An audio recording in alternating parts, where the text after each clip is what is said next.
Hi കൂട്ടുകാരെ, പുതിയൊരു വീഡിയോയിലേക്ക് എല്ലാ കൂട്ടുകാർക്കും സ്വാഗതം. ഞാനിന്ന് വന്നിരിക്കുന്നത് ഒരു കപ്പ പാൽക്കറിയാണ്. ഞാൻ ഇതിനു മുമ്പ് പല പ്രാവശ്യം വെച്ചിട്ടുണ്ട്, എന്നാലും ഞാൻ ഒന്നുകൂടി വെക്കുവാണ്. അത് നിങ്ങളുമായിട്ടൊന്ന് പങ്കിടുവാണ്. പിന്നെ എനിക്ക് മാമനടിക്കാൻ ഇന്നലെ കുറച്ച് കപ്പ കിട്ടി. ഇന്നലെ ഞാനത് കപ്പ പുഴുക്ക ഉണ്ടാക്കിയപ്പോഴേക്കും നല്ലപോലെ വെന്തിട്ടുണ്ട്. അപ്പൊ എനിക്ക് ഒന്നൊരു കപ്പ പാൽക്കറി കൂടി ഉണ്ടാക്കണം. അപ്പൊ ഞാനതൊന്ന് ഉണ്ടാക്കുവാണ്. നമുക്ക് ആ വീഡിയോ ഒന്ന് കാണാം.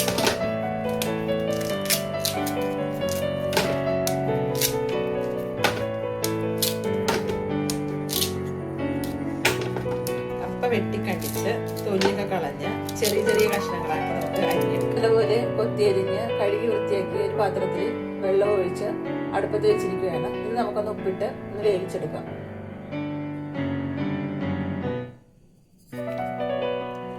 കപ്പ നല്ലപോലെ വെന്തിട്ടുണ്ട്. നമുക്കിതൊന്ന് ഉടച്ചു കൊടുക്കാം. കപ്പ നല്ലപോലെ ഉടച്ച് ഒരു കറിച്ചട്ടിയിലേക്ക് മാറ്റിയിരിക്കുകയാണ്. ഇനി നമുക്ക് അതിലേക്ക് തേങ്ങയുടെ 2 പാൽ ഒഴിച്ചു കൊടുക്കാം. ഫ്ലെയിം ഓണാക്കി തേങ്ങയുടെ 2 പാൽ ഒഴിച്ച് ഒരു ഇളക്കിയെടുക്കുവാണ്. ഇനി ഇതിലേക്ക് വേണ്ടുന്ന ചേരുവകൾ നമുക്കൊന്ന് ചേർക്കാം. ഇത് വെച്ചത് കുറച്ച് പച്ചമുളക് ചേർച്ചത്, കുറച്ച് കറിവേപ്പില, കുറച്ച് വെളുത്തുള്ളി, കുറച്ച് ഇഞ്ചി, ഇവയെല്ലാം കൂടി നമുക്ക് ഈ കറിച്ചട്ടിയിലേക്ക് മാറ്റാം.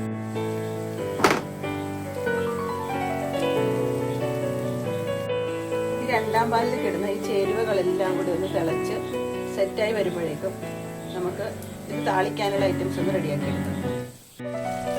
ഇതിലേക്ക് 1 പാൽ ചേർത്ത് ഇളക്കി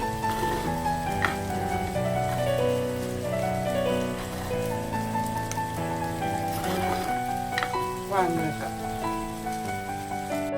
വേറൊരു പാൻ അടുപ്പത്ത് വെച്ച് അതിലേക്ക് നമ്മൾ കുറച്ച് വെളിച്ചെണ്ണ ഒഴിച്ച് വെളിച്ചെണ്ണ ചൂടായി വരുമ്പോഴേക്കും നമുക്ക് അതിലേക്ക് കടുക് കൊടുക്കാം. കടുക് പൊട്ടി വരുമ്പോഴേക്കും നമുക്ക് അതിലേക്ക് ചെറിയ ഉള്ളി അരിഞ്ഞതും വറ്റൽമുളകും കറിവേപ്പിലയും കൂടി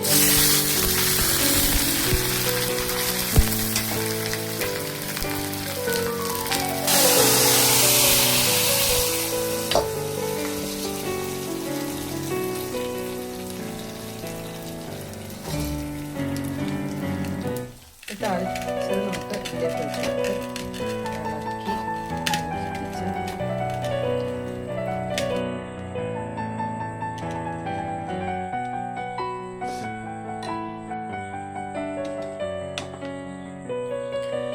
കപ്പയുടെ കൂടെ കഴിക്കാൻ ഞാൻ ചിക്കൻ കറി കൂടി ഇതിനോടൊപ്പം ചേർക്കുവാണ്. ഇപ്പോഴത്തെ വീഡിയോ എടുക്കുന്നത് ഞാൻ തനിയാണ്. എന്തെങ്കിലും അപാകതകളുണ്ടെങ്കിൽ ക്ഷമിക്കുക. നമുക്കിതൊന്ന് ടേസ്റ്റ് ചെയ്ത് നോക്കാം.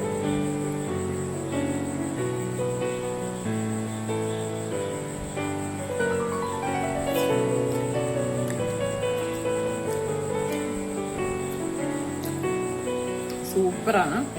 ഞാൻ ചിക്കനാണ് ഇത് വെച്ചേക്കണത്. ഇവിടെ പിള്ളേർ ബീഫൊന്നും കഴിക്കാത്ത കാരണം ചിക്കൻ വെച്ചാൽ ബീഫുമായിട്ടാണെങ്കിൽ ഒന്നുകൂടെ അടിപൊളിയാണ്. നിങ്ങളൊന്ന് ട്രൈ ചെയ്ത് നോക്കുക. എൻ്റെ വീഡിയോ ഇഷ്ടപ്പെട്ടാൽ ഇത് ലൈക്ക് ചെയ്ത് ഫോളോ ചെയ്ത് സപ്പോർട്ട് ചെയ്യുക.